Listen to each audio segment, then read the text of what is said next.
আমি, অসীম চ্যাটার্জি, সুনন্দ সান্যাল, অধ্যাপক সমীর পুততুন্ডু, অমিতাভ বাবু, সুখবিলাস বর্মা আমরাও ছিলাম।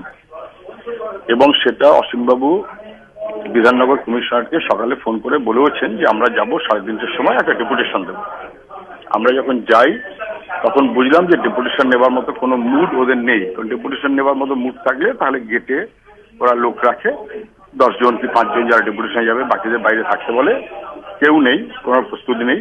আমরা গেলাম ভেতরে, সেখানেও দেখলাম আচমকা এসে ক্যাওস সৃষ্টি করার মতন করে, এন্টায়ার ব্যাপারটা ক্যাওস করার মতো করে ধাক্কাধাক্কি শুরু করলো, টু দি এক্সটেন্ট 80 বছরের বেশি বয়স অধ্যাপক সুনন্দ সান্যাল তিনি প্রথমেই পড়ে গেলেন। প্রথম তাকে হিট করলো, বলতে যাবো যায় তাই।